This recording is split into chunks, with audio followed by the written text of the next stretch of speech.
Dès que le wifi ne passe pas, c'est là-dessus. Excusez-nous, chers auditeurs, parce que la connexion, on avait des problèmes avec la connexion. Nous regardons, c'est clair maintenant, et je sais que vous me suivez. Excusez-nous pour le problème technique. La connexion, c'était le problème, mais je disais que c'est par la rédemption, c'est-à-dire Jésus a payé le prix pour sauver tout le monde. Tout le monde dans le monde. Ça veut dire que le salut, il y a deux qualités de salut, le salut vital et le salut global. Le salut global, c'est pour tout le monde. C'est-à-dire que Jésus a payé le prix pour sauver le monde entier. Tout le monde.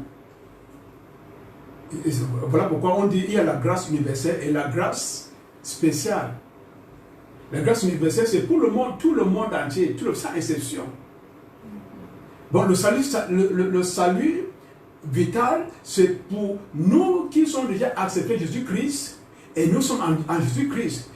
On a déjà obtenu le salut vital. Mais ceux qui n'ont pas encore repentis, ils ne sont pas encore sur Jésus-Christ, ils sont encore dans le salut, on appelle le salut global. Le salut, c'est des saluts. Bon, tu ne peux pas dire que tu es dans le monde, tu vis encore dans les péchés, tu vis encore dans la vie du monde, dans les convoitises de la chair, les convoitises des yeux, non, Jésus-Christ nous a déjà sauvés. Moi, il a déjà payé le prix à mes péchés et il m'a déjà sauvé. Voilà pourquoi je suis capable de prêcher la parole aujourd'hui. Voilà pourquoi il m'inspire, parce que son esprit vit en moi, il demeure en moi, il est avec moi, et me donne ce qu'il doit prêcher, et me guide tous les jours. Donc cette femme, c'est cette vie que cette femme a voulu, c'est cette vie que cette femme pleurait à Jésus-Christ, d'être sanctifiée, d'être purifiée par le sang. Parce que quand Jésus-Christ a dit à cette femme que, on va regarder Luc chapitre 30, Luc chapitre 5, verset 47 plutôt, verset 47, Jésus-Christ lui a dit quoi? Tous tes péchés, les péchés qui sont nombreux sont pardonnés parce que tu aimes beaucoup. Alléluia. C'est bon? Oui. Tu peux lire? Luc 7, 47. 47, oui. Luc 16, 47, oui. C'est pourquoi, je te le dis, ces nombreux péchés ont été pardonnés, car elle a beaucoup aimé. Oui. Mais celui à qui on pardonne peu aime peu. Oui. 48. Et il dit à la femme, tes péchés sont pardonnés. Ceux qui étaient à table avec lui se mirent à dire eux-mêmes, qui est celui-ci qui pardonne même les péchés? Oui, parce qu'ils ne comprennent pas qui était Jésus, les pharisiens étaient là. Mais toute la Bible, l'Ancien Testament parle de Jésus-Christ, mais ils n'ont pas su. Ils n'ont pas su.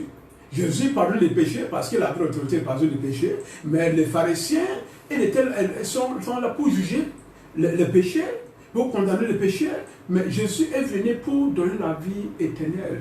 Jésus est venu pour ramener l'homme à Dieu, pour restaurer la relation et la communion entre l'homme et Dieu. La communion qui a été brisée par les péchés.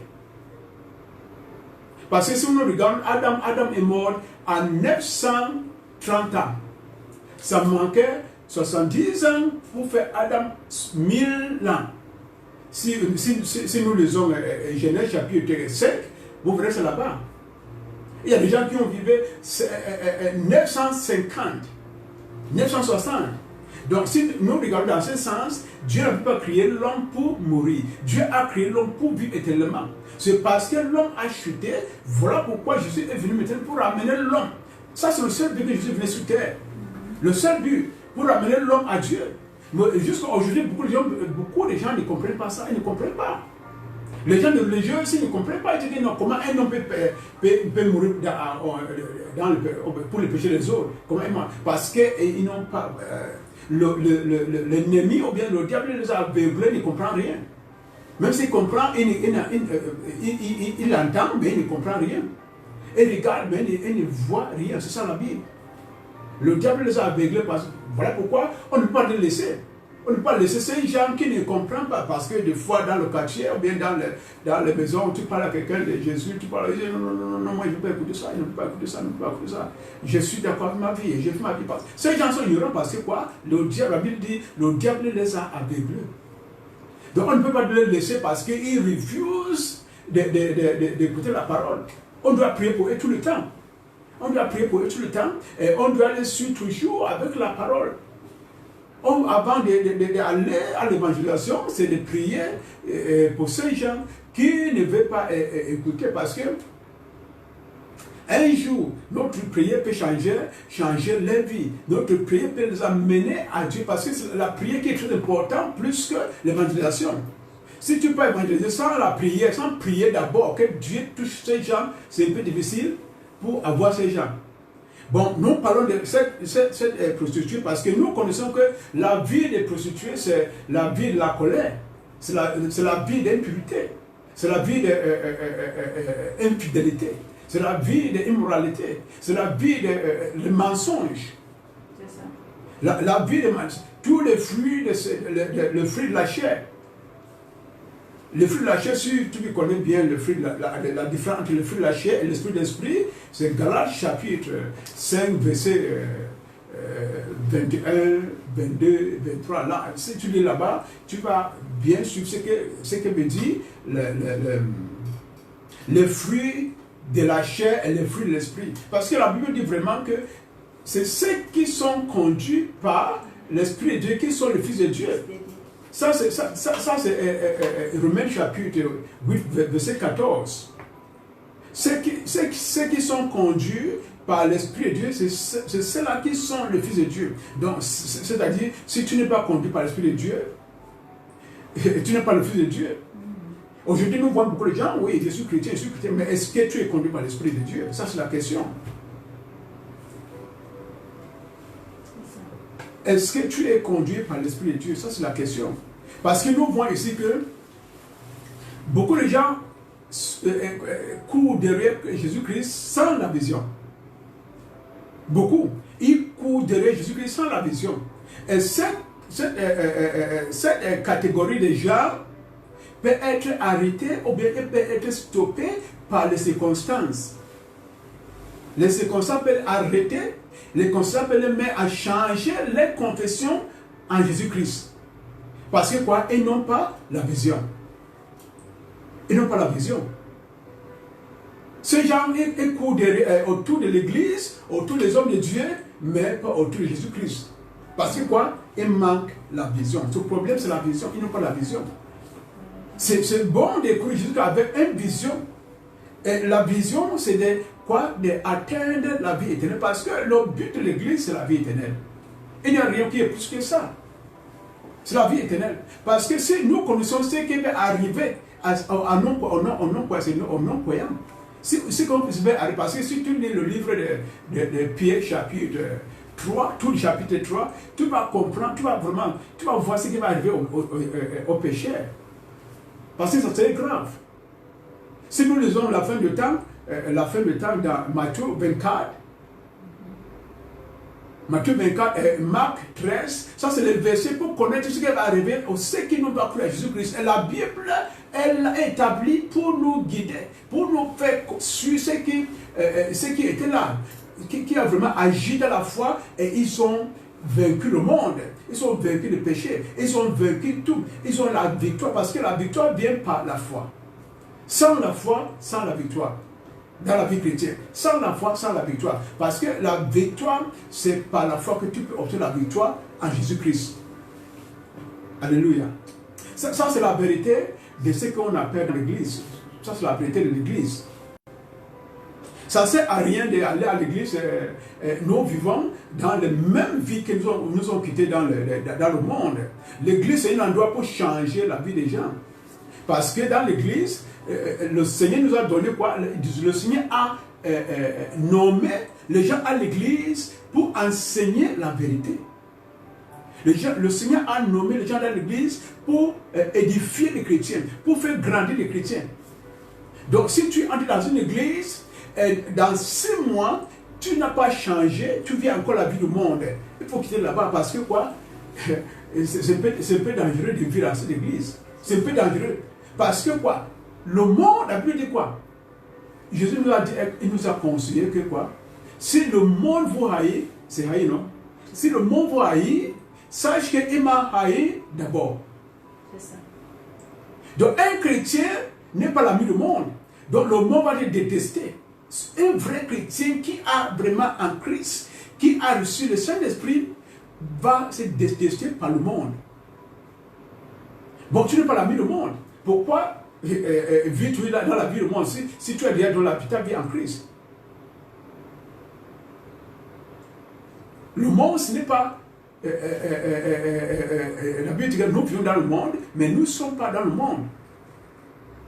Et dans le livre de Jacques, il dit, si tu es l'ami du monde, l'amour du Père n'est pas en toi. Donc, la vie chrétienne, c'est une vie vraiment mise à part pour ceux qui vont hériter le royaume de Dieu.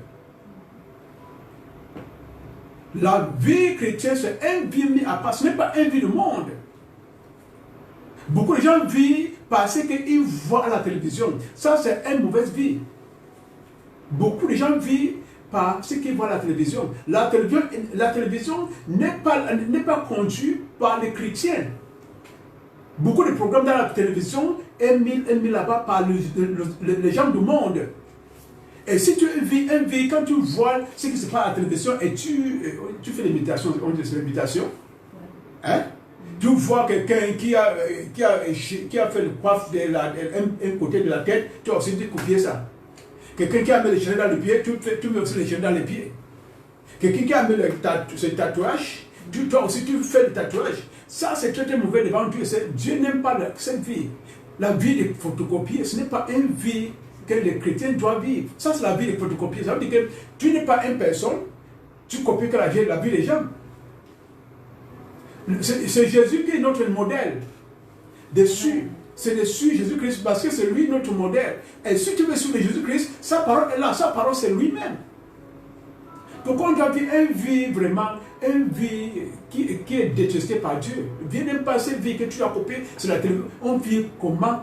On vit selon ce qu'on voit dans la télévision. Ça veut dire que tu vis dans la chair. Tu n'es pas conduit par l'Esprit de Dieu. Et si tu n'es pas conduit par l'Esprit de Dieu, c'est un peu difficile à toi pour entrer dans le royaume de Dieu. C'est difficile pour comprendre ce qui se passe dans le monde spirituel. Mes frères et sœurs, cet enseignement ce soir, c'est très très important à ceux qui veulent suivre le Seigneur parce que le monde ne nous appartient pas. Ne continuez pas à vivre parce que la vie dans le péché. Jésus-Christ est mort pour les péchés. On dit quoi? Pour once. On dit quoi? Il est mort pour le péché pour once. Une seule fois.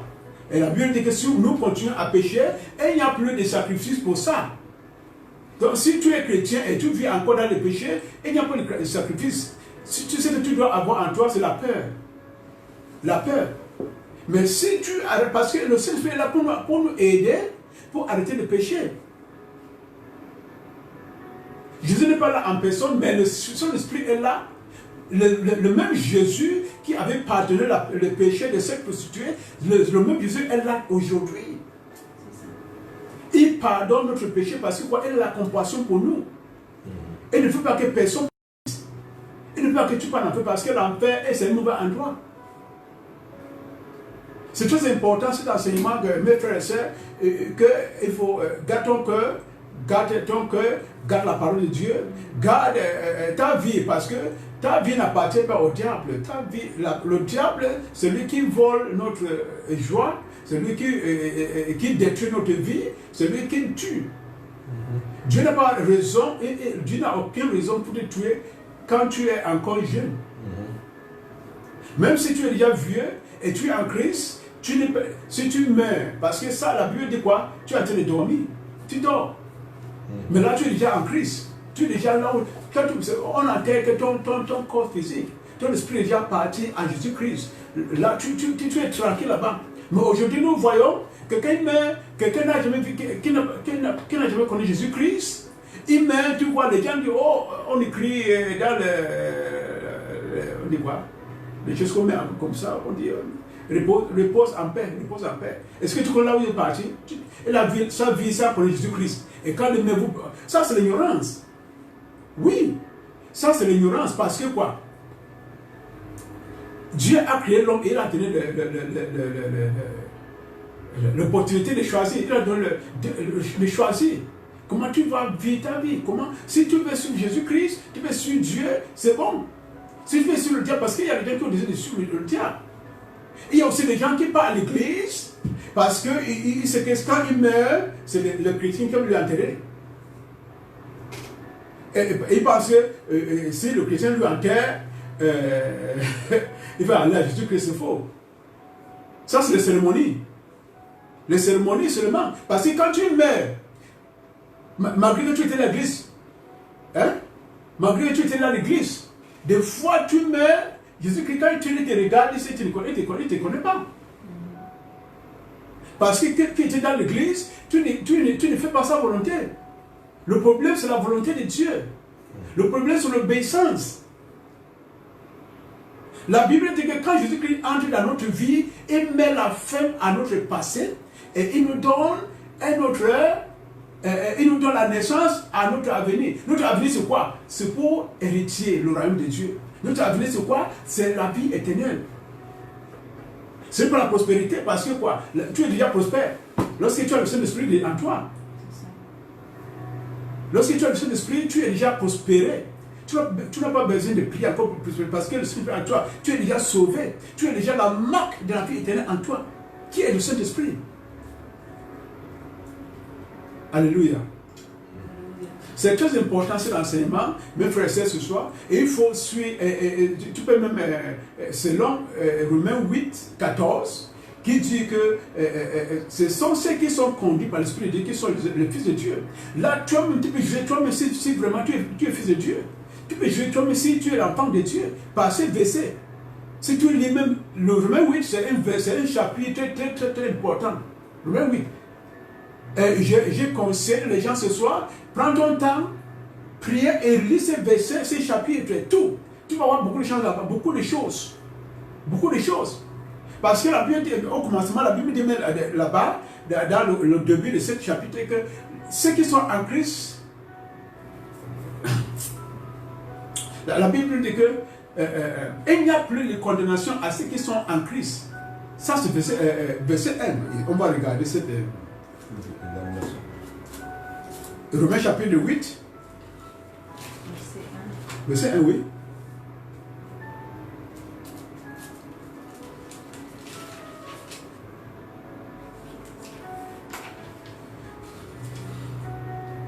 Romains 8, Oui. verset 1. Il n'y a donc maintenant aucune condamnation pour ceux qui sont en Jésus-Christ. Parce que ceux qui sont à Jésus-Christ, ceux qui sont conduits par l'Esprit. Hein? Ceux qui sont à Jésus-Christ, ceux qui sont conduits par l'Esprit. Donc, tu peux juger toi-même si vraiment tu es en Christ ou non. C'est très important. Je conseille, ou bien j'encourage les frères et sœurs ce soir de prendre ton temps pour lire. Avant de lire, il faut prier que Seigneur montre-moi la vérité de ce chapitre. Parce que c'est très important. Romains 8, c'est un verset, un chapitre très très important pour nous tous, pour connaître notre position en Christ. Parce que tu peux juger toi-même si vraiment tu es en Christ ou non. C'est très important. On va regarder Isaïe chapitre 48, verset 18 à 19.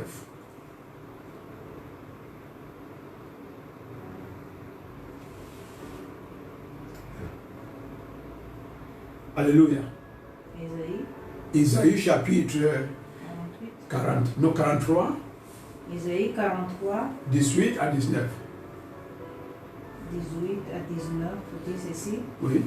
Ne pensez plus aux événements passés et ne considérez plus ce qui est ancien. Voici, je vais faire une chose nouvelle sur le point d'arriver. Ne le connaîtrez-vous pas? Je mettrai un chemin dans le désert et des fleuves dans la solitude. Alléluia. Très très important.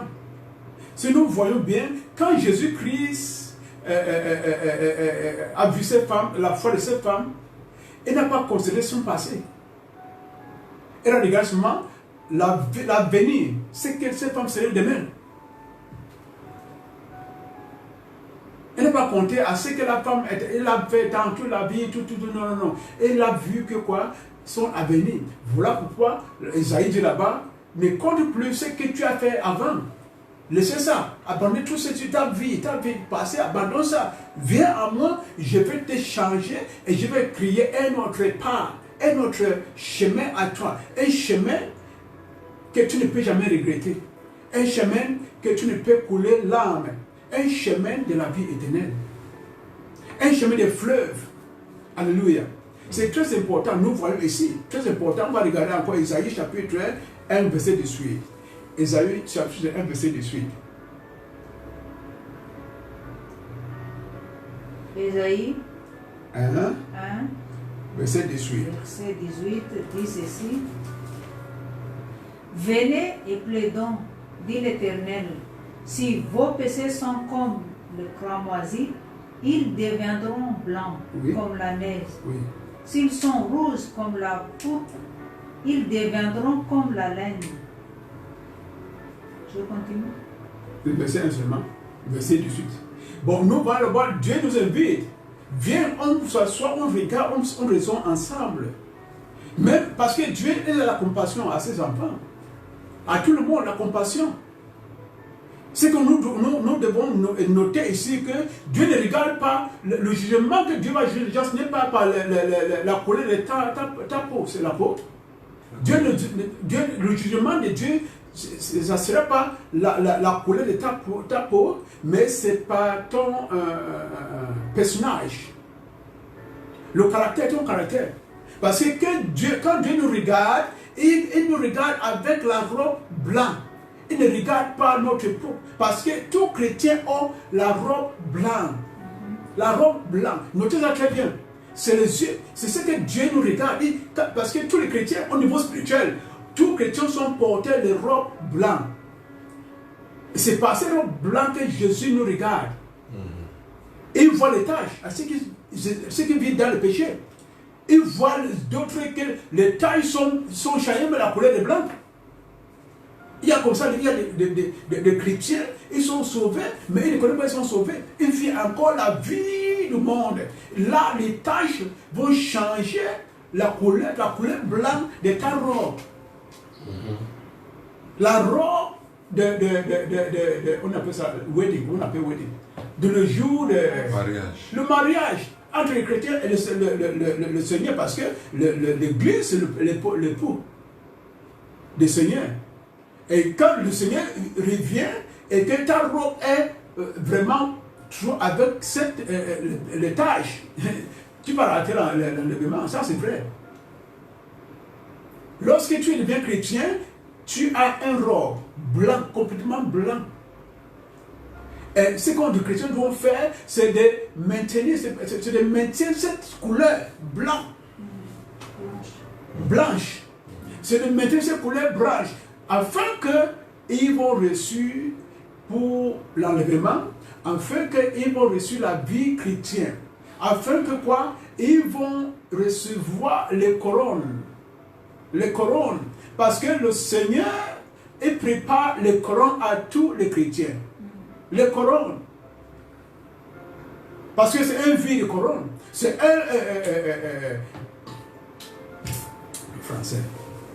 le français. Je dis, parce que ici, la Bible, quand tu lis le livre de l'Apocalypse, tu sais que le jour où Jésus-Christ, les chrétiens vont fêter la fête de l'agneau. La fête de l'agneau. Si on décrit cette fête, tu vas danser, tu la joues tous les jours. Parce que c'est une grande fête. Comparé à aucune fête dans le monde. C'est une grande fête. Ça veut dire que tous ceux qui sont sauvés, ça veut dire que tous ceux qui ont le salut, ce que Jésus a acheté avec le sang, ce sera une fête qu'aucune fête dans le monde va se comparer.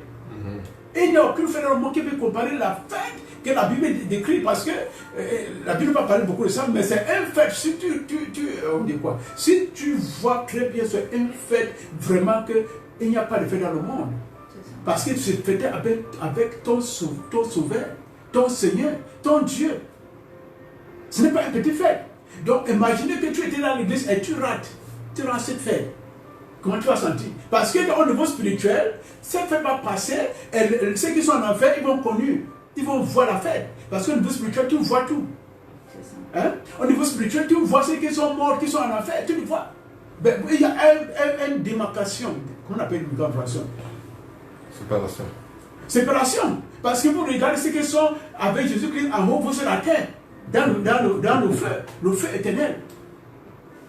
Ça, c'est la Bible qui nous dit ça. Donc, mes frères et sœurs, la vie chrétienne, ce n'est même pas une vie de... Si tu as fait une erreur, ou bien quelle est ta situation, la manière de laquelle tu gères ta situation compte aussi. Quelle était, on dit quoi? Quelles étaient les erreurs que tu as commises? C'est quelles erreurs? C'est corrigeable, tu peux corriger ça. En tournant à Jésus-Christ, en pleurant à Jésus-Christ comme la femme prostituée a pleuré.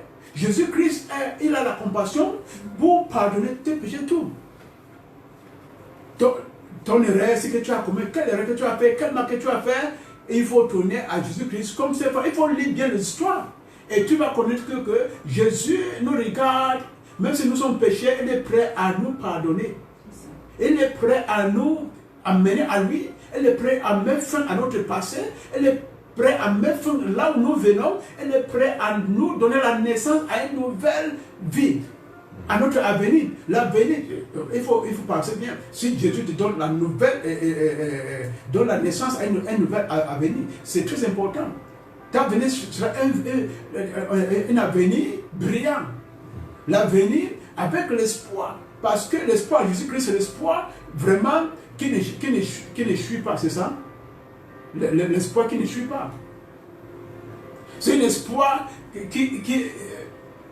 c'est toi. C'est l'espoir que tu vas gagner. Tu vas gagner la prospérité, la véritable prospérité, parce que ça vient qu'à Jésus-Christ. Même c'est l'argent que tu cherches. C'est Dieu qui a la capacité de bénir quelqu'un avec l'argent. L'argent. Parce que quoi? Quand Jésus donne l'argent à un homme, à quelqu'un, il n'y a pas de regret. Hein? Il n'y a pas de conditions attachées. Mais quand tes bénédictions viennent dans le monde, il y a toujours des conditions dans les bénédictions qui viennent dans le monde. Il y a toujours des conditions. Les bénédictions qui viennent dans le monde, quand c'est le moment pour reposer et pour to enjoy. Comment on dit enjoy en français? Se réjouir. Se réjouir. Réjouir tes bénédictions, pourquoi c'est là où les chèques commencent à venir parce que quoi? Quand tu regardes là où la source de ces bénédictions que tu as acquis dans le monde, les sources n'étaient pas vraiment droites. Mais quand c'est Jésus qui t'a béni avec l'argent, tu n'as pas de regret. Il n'a pas de regret parce que quoi? Il n'y a pas de conditions attachées. Il n'y a pas de conditions attachées à ce qu'il t'a fait. Parce que il nous aime. Il est prêt à nous donner tout ce que nous avons demandé. Il est prêt. C'est parce que nous n'avons pas d'abord la foi. Nous pensons que par notre effort, on peut faire tout ce que nous voulons. Non. La Bible dit que ne dépend pas de toi-même. Il faut dépendre tout à Dieu. Parce que c'est Dieu qui peut donner ce que tu veux. C'est ça. Ça ne sert à rien de partir à l'église. Le même temps, tu vis la vie du monde. Parce que aujourd'hui, c'est un peu difficile de distinguer les chrétiens et les chrétiens et les gens du monde. Parce qu'ils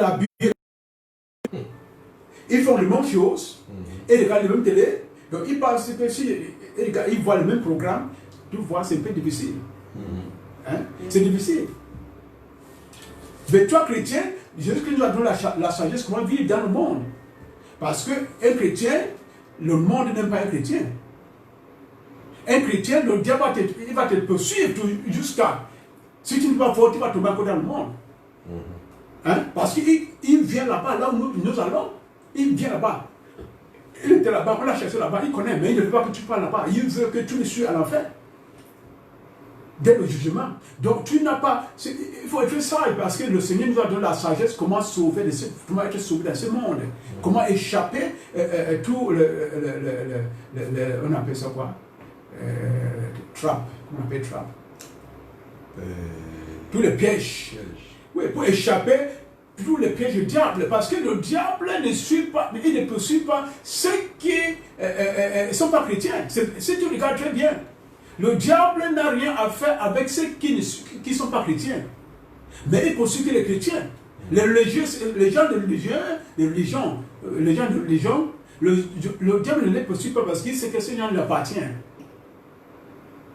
Il appartient, il n'a pas le temps pour le déranger. Il dérange que les chrétiens parce que lorsque tu deviens chrétien aujourd'hui, tu deviens l'ennemi du diable. Il va faire tout pour te faire, il va faire tout que tu tombes encore dans le monde. C'est un passage. Donc, c'est à toi d'être ferme. Et pour rester ferme, c'est quoi? C'est la parole. La prière est la parole. La prière est la parole. Parce que ça, c'est la nourriture de ton esprit. La lecture de la Bible est très importante dans la vie des chrétiens. La lecture, parce que quoi? Lorsque tu lis la Bible, tout le temps, maintenant tu vas commencer à voir les gens comme Jésus voit les gens. Tu ne dois pas connaître les gens. Tu ne dois pas juger les gens. Parce que quand tu juges les gens, la Bible dit que si tu juges les gens, tu serais jugé aussi. N'est-ce pas? Donc le Seigneur n'aime pas que nous jugeons les gens. Voilà pourquoi quand on dit quoi? Quand les pharisiens, les juifs avaient arrêté une femme pécheresse, une femme en adultère, ils ont amené à Jésus-Christ. Parce que pour eux, ils voulaient attraper Jésus-Christ pour lui faire du mal. Et il dit à Jésus, regarde, cette femme a commis l'adultère. Et la Bible de Moïse nous a dit de lapider avec les cailloux. Mais qu'est-ce que Jésus a fait? Il les a ignorés. Parce qu'il avait ignoré. Il criait sur le sol. Il les a ignorés parce qu'il a vu que tous ces gens sont des pécheurs. Mais il veut condamner un autre pécheur. Comment le péché veut condamner un autre pécheur? C'est impossible. Donc si tu lis la Bible, tu vas voir dedans que tu vas voir le même sentiment de Jésus-Christ, le même vie de Jésus-Christ. Parce que pour condamner les gens, c'est pas bon. Pour juger les gens, c'est pas bon. Donc tu vas vivre une vie véritable. Tu vas voir les gens avec les yeux de Jésus-Christ. Tu vas passer aux gens de Jésus-Christ l'amour, parce que c'est l'amour la première des choses de la Bible. Si tu comptes combien de fois que l'amour est écrit dans la Bible, tu vas connaître, surtout dans l'Ancien Testament, le Nouveau Testament, tu vas connaître Jésus-Christ parce que son problème c'est l'amour. Si tu lis fréquemment la Bible, tu vas connaître ce que l'amour de Jésus-Christ. Ce n'est pas l'amour du monde, parce que le monde n'a pas l'amour. Le monde n'a pas l'amour. Il n'y a pas l'amour dans le monde. Il y a des méchancetés. Il n'y a même pas d'espoir dans le monde. Donc ça ne sert à rien de donner ton espoir au monde. Il faut que tu mettes ton espoir à Jésus-Christ parce que c'est lui ce qui est la solution. C'est lui ce qui est la solution vient à lui seul. Alléluia. C'est très important. Très très important. Très très important. Et je n'ai pas regardé Colossiens chapitre 1, verset 13 à 14.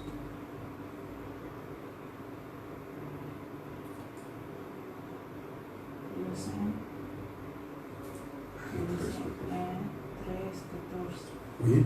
Colossiens 1, verset 13 à 14. Oui. Qui nous a délivrés de la puissance des ténèbres et qui nous a transportés dans le royaume du Fils de son amour, verset 14, en qui nous avons la rédemption, la rémission des péchés. C'est ça. En qui nous avons quoi, la rédemption, la rémission des péchés. Bon, maintenant, tu vois comment tu es déjà délivré des péchés. Tu es déjà sorti dans le ténèbre et tu rentres encore dans les ténèbres. Ça, c'est le problème. Les chrétiens doivent connaître ce qu'ils sont. Mais beaucoup de chrétiens ne connaissent pas ce qui est chrétien, ils ne connaissent pas. Ils pensent qu'être chrétien, c'est le titre. Ou bien c'est... Excusez-moi. Ou bien c'est de partir dans une certaine église pour dire que bon, je suis membre de cette église, là tu es chrétien. Non. Un vrai chrétien, c'est celui qui fait la volonté de Dieu. Qui cherche de nuit et soir pour connaître Dieu. Parce que le monde ne lui appartient pas. La Bible nous dit ça, que ce monde ne nous appartient pas. Notre monde est différent. Notre monde, c'est le royaume de Dieu qui vient. Que Jésus vient avec. Donc il nous a délivrés des ténèbres. Ça veut dire qu'il nous a fait sortir dans le ténèbre. Le ténèbre, c'est quoi? Le ténèbre, c'est la vie de Dieu, parce que le diable, c'est l'esprit des ténèbres. Le diable, c'est celui qui amène le ténèbre dans notre vie. Donc il nous a délivré tout ça maintenant, il nous a éclairé avec sa parole. Parce que sa parole, c'est la lumière. Sa parole, c'est la lampe qui guide notre pied. Sa parole, c'est la lumière dans notre vie, qui brille dans notre vie. C'est par sa parole que nous marchons sans problème. Sa parole, c'est notre guide. Donc, si tu donnes ta vie à sa parole, aujourd'hui, avant 2 mois, tu vas voir que ta vie va changer. Avant 2 mois, ta vie va changer. Tu ne peux plus voir les choses, ou tu n'avais plus. Tu ne vas plus continuer à voir les choses comme le monde voit les choses. Tu vas commencer maintenant à voir les choses comme le Seigneur voit les choses. Tu vas commencer à faire la volonté de ce qu'il veut que tu fasses. Parce qu'un chrétien a toujours quelque chose à faire. Un chrétien a toujours quelque chose que Dieu a mis dans son cœur. Parce que Dieu ne t'a pas appelé pour être chrétien seulement. Il t'a appelé parce que quoi? Il a quelque chose pour toi. Il a quelque chose pour toi. Donc, quand tu connais la parole de Dieu, tu ne peux pas rester tranquille. Tu vas aussi essayer de sauver les autres. Parce que, voilà pourquoi Jésus-Christ est venu sur terre. Il est venu comme pour chercher à sauver les autres. Il est mort pour ça. Et avant de partir, il nous a donné cette tâche de continuer à sa place, par son esprit, pour sauver les autres. Ça, c'est l'œuvre d'un chrétien, pour sauver les autres, pour leur montrer la vérité. Parce que nous connaissons déjà la vérité, on doit aussi montrer les autres cette vérité que le Seigneur nous a donnée. Alléluia. Alléluia. Bon, ce soir maintenant, c'est la fin de cette prédication, cet enseignement ce soir. On va entrer dans la prière. Nous connaissons que lorsque Jésus a entré dans la vie de cette femme pécheresse, elle a mis fin à sa vie de prostituée et il a donné la naissance à son avenir. Il a donné la naissance à son avenir. Maintenant, on va prier, Seigneur Jésus-Christ, viens dans ma vie, mets la fin à mes mauvaises attitudes. Seigneur Jésus-Christ, demandez à Jésus de venir dans ta vie et mets la fin à tes mauvaises attitudes, parce que c'est les mauvaises attitudes qui avaient rendu cette femme prostituée. Les mauvaises attitudes, c'est quoi? La colère, les convoitises de la chair, les convoitises des yeux, l'infidélité, tout ces choses, immoralité, c'est ça qui a rendu cette femme prostituée. Donc, si tu sais que tu vis une vie que le Seigneur n'aime pas, c'est à toi de décider de quitter dans cette vie.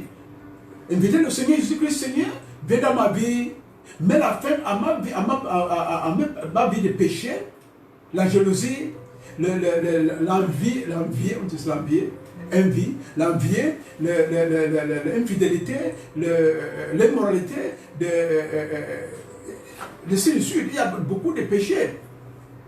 C'est à toi, parce que le salut est personnel. C'est à toi d'inviter le Seigneur, que le Seigneur me fait, parce que c'est lui qui est capable de te sauver. C'est celui qui est capable si tu as vraiment décidé de quitter dans cette vie, tu n'aimes pas la vie pécheresse, c'est toi qui vas décider d'appeler le Seigneur, Seigneur, viens dans ma vie, mets la fin à ma mauvaise attitude. Parce que qui a rendu cette femme prostituée. Et nous savons que quand Jésus vient dans nos vies, c'est pour mettre la fin à là où nous venons et il nous donne une naissance à là où nous partons. Nous venons dans le péché et nous partons vers Jésus-Christ. C'est à toi de dire, Seigneur, mets la fin, là où je viens, une naissance de là où je pars. Et quand le Seigneur a vu la foi de cette femme, elle a dit, donc je dis, tes péchés s'ils sont nombreux sont pardonnés. Demande le Seigneur, parle le pardon dans ma vie, Seigneur. Nous demandons, Seigneur, ce soir, que Seigneur Jésus-Christ parle le pardon dans notre vie. Parle le pardon dans notre vie. Souviens-toi la vie de cette femme prostituée. Et la Bible dit, elle avait une vision, sa vision disait, si vraiment il peut arriver à Jésus-Christ, s'il veut toucher Jésus-Christ, il va me purifier. C'est la même chose avec nous, avec toi. Si Jésus vient dans ta vie, vraiment, il va changer ta vie, il va mettre la fin à ta vie pécheresse et tu vas devenir quoi? Un nouvel né. Un nouvel né. Un chrétien fort. C'est à nous d'essayer tout ça parce que la vie n'est pas de photocopie, ou de quoi? La vie n'est pas de duplication. Si tu mets aujourd'hui dans le péché, c'est fini pour toi. Nous ne connaissons personne, ne connaissait pas demain. Parce que ce que nous voyons dans le monde, c'est ce qui arrive. Si on suit ce que le monde est en train de faire, le gouvernement il est en train de faire tout pour abandonner le monde au diable. Hein? Regarde très bien, le gouvernement mondial il est en train de faire tout pour abandonner le monde au diable. Bon, c'est à toi d'être sage, de quitter. De sur là où tu vas avoir la vie éternelle, de sur là où tu as l'espoir, parce que le monde est très méchant maintenant. Le monde est très méchant maintenant qu'avant. Très méchant. Parce que quoi? Le diable qui gère ce monde, il sait que la fin, le jugement arrive très bientôt.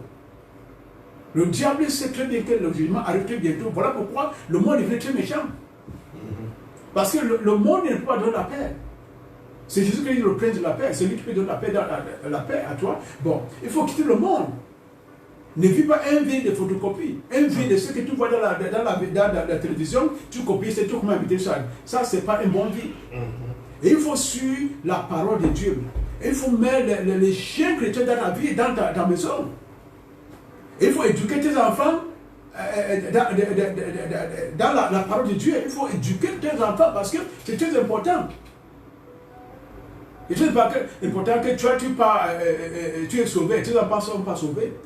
Nous voyons aujourd'hui les enfants, beaucoup de gens sont abandonnés les enfants à eux-mêmes.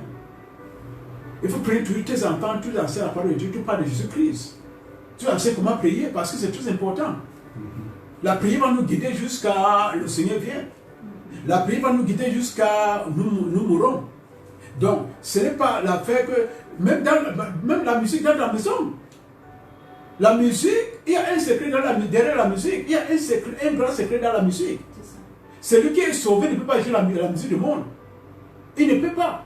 Parce que l'Esprit Saint ne peut pas accepter ça, que tu joues la musique du monde. Si tu es vraiment sauvé, tu as le Saint-Esprit, tu ne peux pas jouer la musique du monde. Parce que ça sert à rien. Il y a un secret. C'est le diable qui est derrière la musique du monde. Et c'est le diable qui est derrière la musique du monde. Donc si tu suis la musique du monde, tu vas accepter de devenir l'esclave du diable.